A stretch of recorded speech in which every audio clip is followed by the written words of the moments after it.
All right, welcome back, and we are talking census because today, the 2021 Ghana population housing census is taking place. Yesterday was census night. Hafiz, do you have any idea what it means?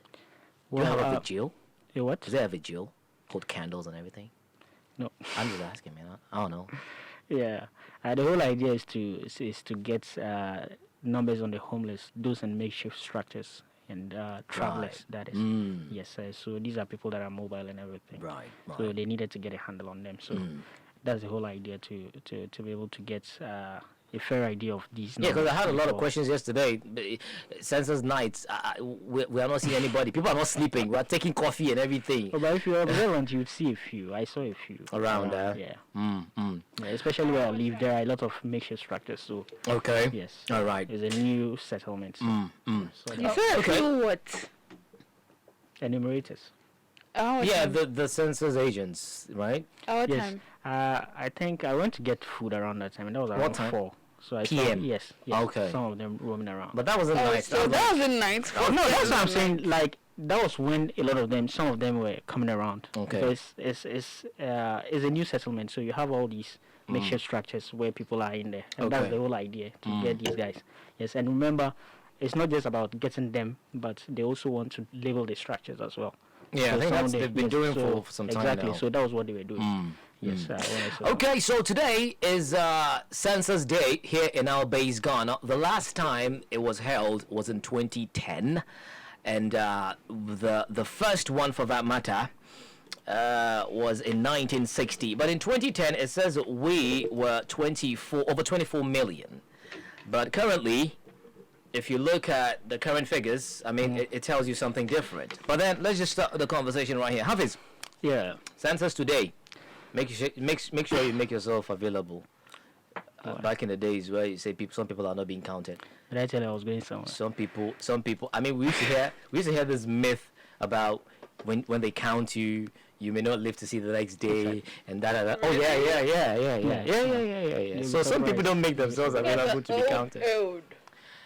I don't know if it still exists, but yeah, Hafiz. I'm going to do you a favor. Don't. Okay? I'll pretend I didn't hear that. It's Census Day today. Yeah. Population and housing census. Right. I mean, this was a conversation we were supposed to have last year, but we couldn't for obvious reasons. Right. Yes. COVID. It's As a matter of fact, yeah, the census was supposed to be last year, 2020. 20, Because yes, it's a 10-year interval. yeah? Exactly. Yes. So we couldn't for obvious reasons, like I mentioned. Yeah, but Right. Pandemonium. Get yes. And just like the name suggests, population and housing census. Yeah. We are not just talking about counting people. We are talking about But structures as well. structures as well. Exactly. And yes, it's not just about slapping numbers on people and structures and let's pack up and go home. No. Yes, we are going to have to define these numbers. We are giving meanings and definitions to these numbers. What do they represent in terms of policy formulation going forward as a country? Right. So it's not just about the numbers. It's about how we define these numbers and what exactly we are looking for. And this exercise is a huge part of what exactly governments would want to do in the future. So Right. yes, it's a very important exercise, to say the least. But then, yes, like you mentioned, is an exercise that comes around every 10 years. Yes, 10 years is the minimum standard that we have globally. Yes, because in some countries, I mean, we have it done annually. Yes, in certain respects. So 10 years is the minimum you can have. Now, I mean, on my way here, I monitored conversations surrounding it, and you had some asking why we can't do it every 5 years, even. And 5 years is well, as much as it's a nice idea in theory, but Maybe expensive, practically it's not Feasible. practicable because one, we are talking about the money involved, like you mentioned. Yes, if you look at the last one we did in 2010, it cost us about $54 million. Whoa. That was like in 2010. 2010. Yes. Imagine This time how around, the it's gonna be like. projections are around $84 million. I think we got a lot of people asking questions about why are we using that much, money for the population and housing census. A lot of people started asking questions. You are about bringing in people, you're going to pay them manually. You are going to get tablets. Okay, because this time around, Well, this time's kind of like the first time digital thing exactly, going we on, are changing it. So Yes, like I mentioned, we're talking about 54 million US dollars then. Now we're talking, the projections are around 84 million. It could be more US dollars. Yeah. So it's not easy. And besides, if you're talking 5 years, just how much change are we looking at in the period of 5 years that 10 years won't give you? Yeah. And it also depends on what exactly you are using the data for that you need. Exactly. So there are a lot of, circumstances that would militate against this. But anyway, when you even talk about the census, you are looking at, the changes. Because there are, from each census that we have, Okay. let's say from 2010 to now, Right. you expect to see some changes in the way things are done. So what are some of the changes to expect for Ghanaians? Well, like we mentioned previously, enumerators, you would find them carrying stacks of, papers Sheets around. and all. Yes, trying to, get information. Record data and what have you. Yes. So this time around, they are using tablets. So we are going digital. And what they are doing is that they are recording the information on an app. Yes, that will be sent into a central server in real time. So, that's the whole digital process. And yes, this might be the first time we are doing it, but it's not the first time it's happening in Africa. Because if you look at the case of Malawi in 2018, they did this. Okay. Yes, and in procuring the tablets, they had the help of the Chinese, Okay. where they gave them, I think, some 15,000 Huawei tablets. Right. Here and there. So Malawi did this in 2018. Kenya did this in 2019. So Okay.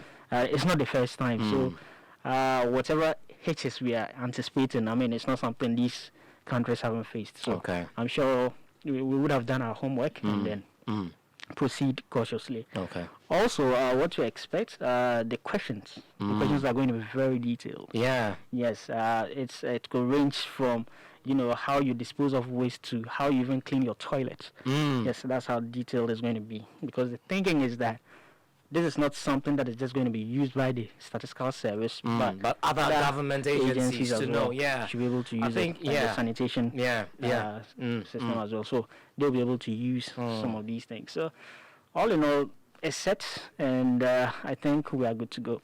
But in terms of challenges, I think I'll come back to them. Okay, the show was Africa Daily on Africa Global Radio. I am Barry Musa. You're listening to us live on africaglobalradio.com.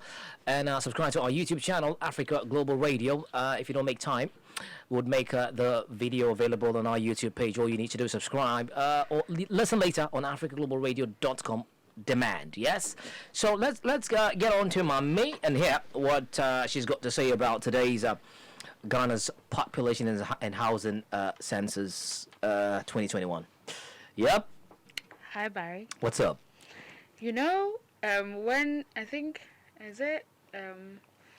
when there was I don't know if it was a press conference where Okay. they talked about the census and how much money would be used. Yeah.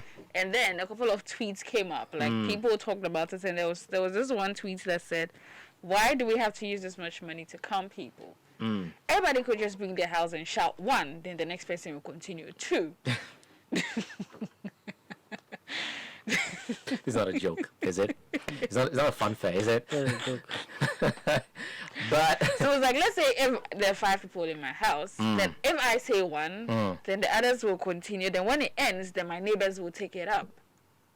right. That's what someone suggested. Well, it's just a suggestion. I believe it's not a mandatory thing, or one doesn't necessarily. So how have to about the take. grandma in the house that can't shout? That's the thing. I will shout for her. For her, you shout your own and shout her own, Abby. Interesting. But yeah. But yeah, so the population and housing census has many uses. In as much as we're doing it to know the total number of persons living in a country at a particular point in time. Right.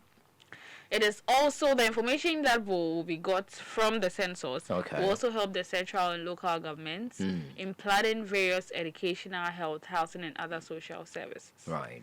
Since the last census in 2010, there have been changes in the structure of the Okay. population. Right. And in this regard, there's the need for a census to update the social, demographic, and economic data in the country. Okay. And like I mentioned, to ascertain changes that have occurred in the population structure since 2010. Okay. Now, these are some of the benefits of the population and housing census. Okay. So, for individuals, the data collected on social, economic, and housing conditions collected will allow for identification of vulnerable individuals and households for targeted interventions. Okay. And these are some of the benefits according to the Statistics Ghana Statistics Board.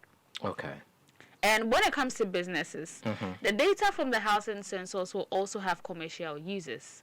Right. It will assist the construction industry, institutions involved in housing, finance, and manufacturers of housing fixtures and equipment to make realistic projections of the demand for housing and assess the activities within the overall housing program. Right. The information derived will also help the private sector, including businesses, to plan the activities which will be of benefit to the economic development of the country. Okay. Now, when it comes to communities, data from the housing census can be used by government agencies such as the Ministry of Works and Housing, Right. town and country planning departments, the local government and other interested bodies for making analysis of the housing situation, Okay. both in terms of stock and quality. Right. Because reliable data informs good decision making and planning, the data from the census will aid public sector and private sector formulate policies and programs to spur economic growth and development. Right. Now, lastly, is the benefits to the nation. So it will aid policymakers to make realistic development plans, such as the provision of pipe-borne water, Okay. constructions of roads, schools, hospitals, etc. Then it also helps to track the progress that have been made as a nation.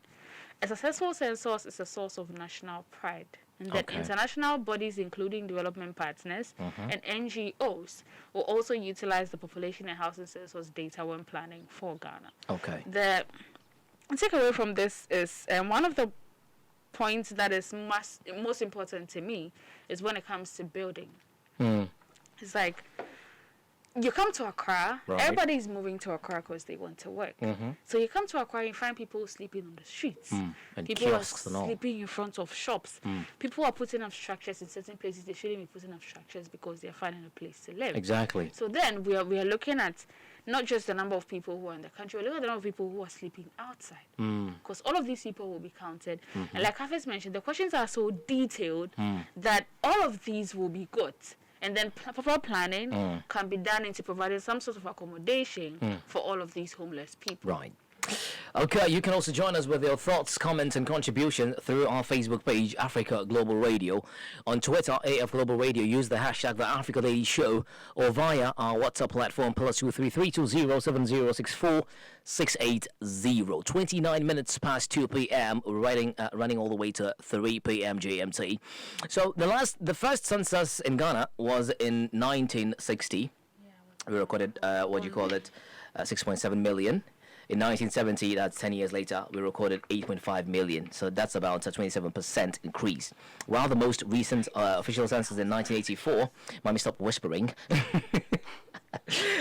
So we're looking at also in 1984, the number went to 12.3 million. That is from 8.5 million, almost double the figure for 1960. Now, the nation's population was also estimated to have increased about 15 million in 1990, and to an estimated 17.2 million in mid-1994.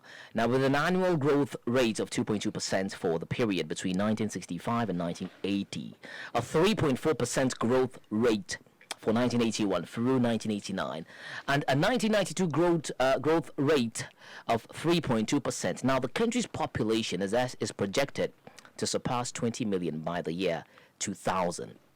I think that was well established, but at least there is more to that. And then 35 million by 2025. Hafiz, but this is map like history. It's kind of like a bit of a line down the line. But if you look at Ghana's population now, we're looking at 30 million plus and it's 2021. Okay, and what this is saying that by the year 2000, by the year 2000 and 35 million by the year 2025. So it means, for what we have right now, the number could actually get to 35 million when we're even in 2021. Because if you look at the last one in 2010, I think it was around 24, 25. 25, approximately 25 million. Yes. This is when you're even talking before that you say 30. I mean, Yeah. somewhere it has No, been people rather say 30 tested. plus. Exactly. 30 plus. Now we're even talking 31, 35. Yeah, Yes. yeah. But compared to other countries, I mean, you realize, I mean, We're just a handful, Ghanaians aren't exactly busy in the bedroom at night. Anyway. Was it? But- But So that's like a whole. So we're looking at a whole population of Lagos states. well, At the that's- moment, yeah, unless yeah. unless the new figure Still in comes Lagos out. anyway, so. But anyway, yeah. Yeah, but so I mean these are interesting numbers anyway. I remember before the end of my submission I was like, okay, so what are some of the challenges that to expect? Now here's the thing. Before this exercise proper, they ran a simulation exercise, so Right. more like a mock, and trying to see how, you know, when it actually starts, what it would be like. Now in that exercise they realized, if you look at the challenges, the first one, now each interview, because of how detailed it is, Yeah. takes about 30 to 45 minutes.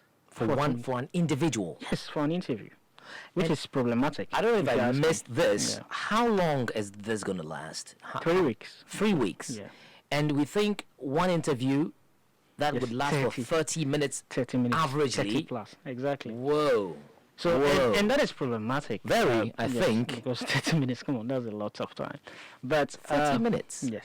Wow. Yes, because if you look at what happens in certain jurisdictions, I mean, the US is not even the best at this, but for them, I think it takes 10 minutes or less.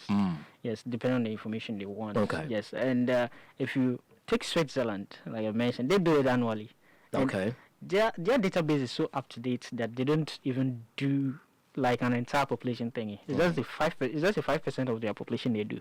Okay. Yes. Like a sample. Yes, just 5% every year. So it's just up to date. That is how much Right. like the information is up to date. Hopefully someday we'll get there, but that's just by the way. Okay. Anyway, so the time is a problem for some. Now another challenge is the information. Now, how accurate is the information that enumerators get? How accurate are they going to be? Because I mean, there are some people out there. They are forthcoming. They want to give you the information, but they can't give it to you accurately because they genuinely don't know how. Don't know. Yeah. Okay, you ask some people when, I mean, the older folks, when were you born? He mentions Kwame Nkrumah Kwame era. Nkrumah, or I mean, When in Buzia that- was in power. Yes, in that time we had a bumper harvest. Yeah. When? The famine period. Okay, then it starts a whole story. But I think they've been provided with a way out with that. They've been given certain categories. So Well, should anybody let's hope so. mention because at the end of the day, even the if old folks? yes, because at the end of the day, even if they are given a certain way to go around the situation, Yeah. yes, it still falls in the margin of error situation that we have, because at the end of the day, you won't have a perfect The number. accurate number. Exactly. So you leave a room for a margin of error. Exactly. But the ideal situation would have been to get the a more accurate information. Yeah. Also, there's this problem of defacing structures. Now, already some are complaining. They come around and they write on your walls. Yeah. I mean, I'm sure you've seen some in chalk. Oh yeah. There's around. There's one in my. Yes, some use charcoal and. Yeah. So, I mean, one lady was complaining how she had just painted a structure and she's not going to have people write on her wall. So, Yeah. yes. So that issue is there. And even with the writing, I mean, we're in the rainy season. They write it and It could- sometimes yeah. it Could gets washed wipe up, away. yeah. So these are challenges in there in terms of that. Also, well, already there are citizens that are dragging their feet based on their religious beliefs. Oh yeah. I was just about going there. Don't count me. Yes, and what's his name? Karl Marx put it simply that religion is the opium of the masses, he says. Anyway, so that's it. With Christians, we've seen issues, okay? Already some are quoting 2 Samuel. Maud, Already. let's put your Why you? Sunday school to test. Let's. What does 2 Samuel in the Bible Can say? we allow the? Can we allow? She was the- skipping Sunday school classes, I know. Anyway, Samuel what? 2 Samuel, verse, I think, 24, 1 to 17. Second Samuel. Amen. Praise the Lord. 2 Samuel. Yes. Are you 24. googling it? Is she about to Google it? Yeah. Well, Come on. that was what I was expecting anyway. When was the last time you went to? 2 Samuel 24, Verse. 1 to 17. Oh my goodness. So, but let's move on. Okay, yeah, Until let's she move comes on. up When with- when you're ready, let us know, Madam Preacher. Are you ready? Yeah. What What does does it it say? Hold on. Okay, could you continue, Hafiz? Let's hear it. Okay, so again, the anger of the Lord. What version is this? The new version or the NIV. King James? This is NIV. Do we have international version? New Yeah. version? New version. There's the new new version. version. There's Oh, KJV. There's the King James version. What's funny? Yeah. Yeah, I ever heard new version. New version. The NVA, the new So- version. I know, yeah, right. Okay. Continue. Again, the anger of the Lord burned against Israel, and he incited David against them, saying, "Go and take a census of Israel and Judah." Okay. So the king said to Joab and the army commanders with him, Mm. "Go through all the tribes of Israel from Dan to Beersheba and enroll the fighting men, Preach. so that I may know how many there are." Preach. But Joab replied to the king, "May the Lord your God multiply the troops 100 times over, and may the eyes of my lord the king see it. But why does my lord the king want to do such a thing?" Preach. The king's word, however, Aren't you supposed to stop at a certain no, junction? he said 1 to 17. It's so long, but It's too long. This is just But the let- part let's where say it says we- census. You just want to know that census part. Go and So the count. king's word, however, overruled Joab and the army commanders, so they left the presence of the king to enroll the fighting men of Israel. Okay. After crossing the Jordan, they camped near Ariel, south of the town. Hold on, hold on. It's So- okay. so- We but the crux you of it do is go that to Sunday church. That's fine. the crux of it is that some way somehow David got punished for taking census. Okay. Conducting census. Mm. So for some Christians, they are using this as the basis. And I'm telling you that, look, that's the thing with religion. For whatever your agenda is, Mm. and you pick up the Quran or the Bible, Yeah. and you are looking for a scripture verse You'd to, find it. to help your agenda, You'll find it. find it. Yeah. Yes. Oh yeah. It's the reason terrorists are going about doing Oh, what they and do. they'll quote the They Quran for quote you. certain parts of it. Yeah. Same as the Bible. Just give it a different meaning and they're Yes. good to So go. so this scripture seems to be an issue Mm. in the Christian community at the moment, but it's like there are certain para-Christian organizations that are trying to, do some work around that. Let's hope they actually do get through to them. Now, the Muslim community. Mm. In the Zongos, some are simply brushing. I sat here and heard Mommy talk about how it's good for policy formulation, blah, blah, blah. Yeah. Now, say I'm a Zongo guy listening to her. All I hear is big English. How does that affect me? And you know, What and is policy formulation? the thing And how is- does it affect the food he Hafiz, eats? the thing, the thing, So- people would also recount on the previous ones if they were at that time. How has that changed? Because all the same thing they can tell look, you. the thing about the rural folks or people in Yeah. look, all they care about is how does it affect them, Oh yeah. personally. Mm. I remember when we were going through our third trimester full practical program. Okay. At UDS. the UDS. Mm. We were supposed to do something similar. I think I think it's something that we do. It's one of those key things we do. There are We some count people- them. Yeah. Remember, there was like he was relying on us to actually get that information. from him. Figure. Yeah. So I think we went to see one of the ladies, one of the indigents there, Mm. and when we knocked at her door, immediately she got angry. Whoa.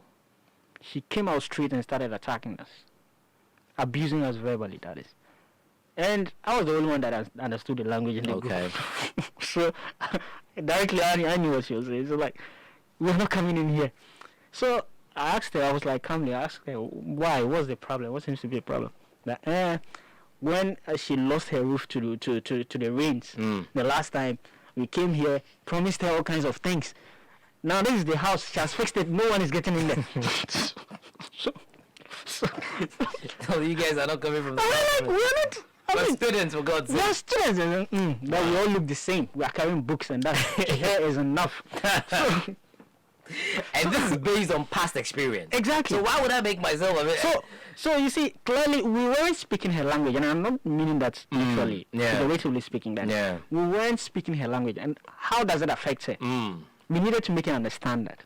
Okay, and in the Muslim community, thankfully, I've heard some imams still start talk about it in Friday prayers, where, And even the you know, chief imam yes, talked about how it it. affects the allotment in terms of the Hajj and everything. And this even reminds me of a situation during the NIA, Okay. incident. Now there's this predominantly Muslim community Yeah. where this NIA exercise was going What's on, going on? Okay. and the numbers they were recording was very low. Right. So what did they do? People are like, but this, come on, it's just government exercise. Yeah. It doesn't Yeah. concern me. So until they heard on radio that if you don't have the Ghana card, you can't travel for Hajj. Charlie, everybody wants to The go next to day, these heaven. places were packed. Yeah, right. Because You needed a trigger.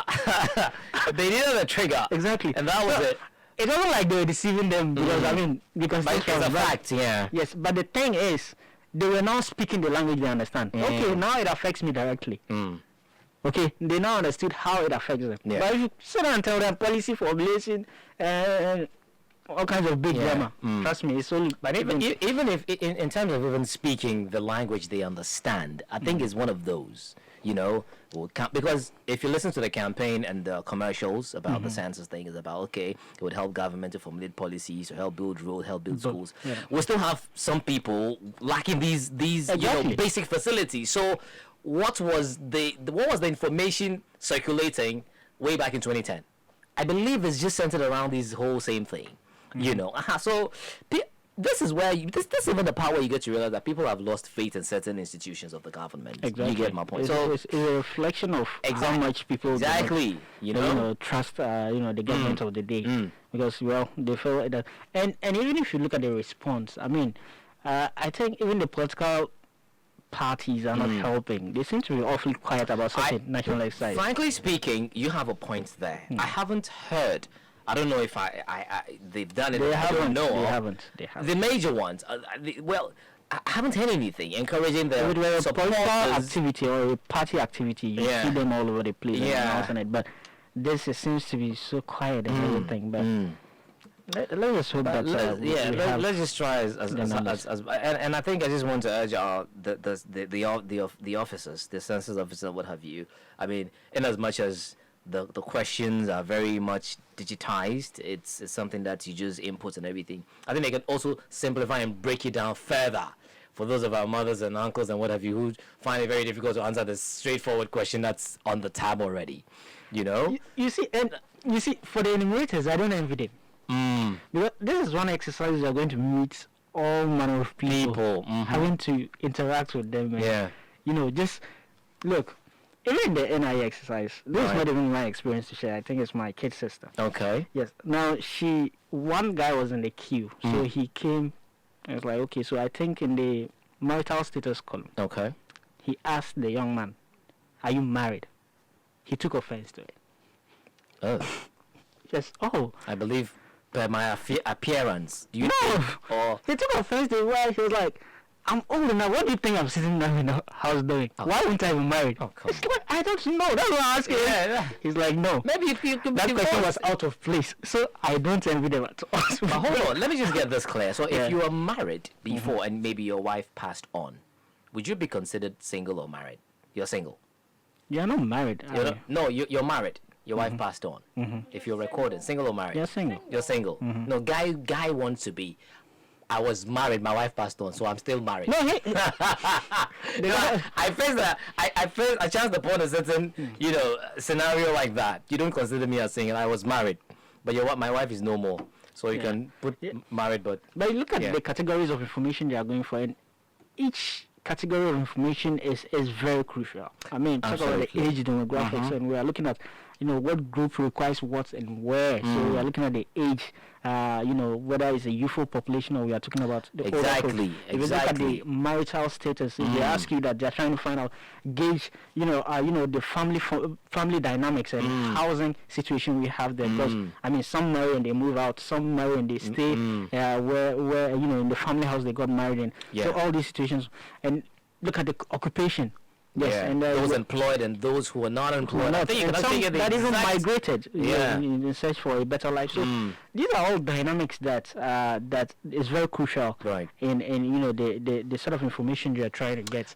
I believe should everything go well and should they get all the necessary information and data that they are looking for, it would really serve us well if government really. But some of puts the in work. information, how do you put it and not make it look like you are prying into their personal lives? That's what I'm saying. For give me an example, like a question that is looking like you're being too nosy, Yes. but you're not the looks one like- being nosy. It's the questionnaire. Yes, but how does he understand that? What if he feels like it's not information I should give to you? Because Well, they should be willing to give you these information. I think so. I believe so. But I don't know. I don't know how. I don't know how. I'm just saying. I don't know how. Yeah. What were considered. I don't know which stakeholders were at the table when suggestions were being made on the areas they should be looking to capture. I think I don't know, but I think it should be a very important exercise as well, where community stakeholders, leaders from various factions would be brought at a round table to talk about, even go as far as even ethnicity, because in some ethnic group or some belief, certain questions you don't ask me. You get me? I mean, oh yeah, some people are really that tough in letting certain decision, aspects of their life out there. And if they should give you a reason, this is forbidden. We're not even supposed to talk about this with a stranger, and finding, and to the extent of even saying some belief prohibits their wife to talk to a male person. They don't take that lightly. I don't know if you get me. So I don't know what are some of the decisions that came to the table. No, but that's what I'm saying. There was a mock exercise. Yes, I think before the lockdown and everything. Okay. Yes, try to understand, what the real challenges will be like. Yes, and I'm sure they face these challenges. Oh, yeah. And usually, even after the exercise, there's a mop-up they do. So some of these challenges will be addressed. Okay. Yes, and I'm sure they've put in place measures. Right. I'm pretty sure there was a bit of one or two that my uncle addressed recently, and I think yes, they put in place these measures anyway. Okay, thank you very much, Mummy. Any final tip you want to share? I mean, everybody has to avail themselves to get counted. Okay. In as much as we would ask, how would this benefit me? Because I saw an ad on TV, where this man was asking an enumerator. And the litlittle boy was the one clarifying issues. Daddy, this. Because, I mean... That guy's been programmed. That boy is programmed to say those. Because if I'm getting counted every 10 years and my state of living has not improved in any way, then why should I avail myself to get counted? Right. But let's all get counted in the hopes that and let's be optimistic that things will change. Policymakers will actually use the information to do something beneficial for the citizenry. Okay. It's the hope that kills. Let's hold on to it. That's the only thing we can grab as tight as we can. The show was Africa Daily on Africa Global Radio. We continue with the show in a bit. And listen to the show later on demand on africaglobalradio.com. Subscribe to our YouTube channel, Africa Global Radio. If you enjoyed this video, don't forget to like it, subscribe, and share.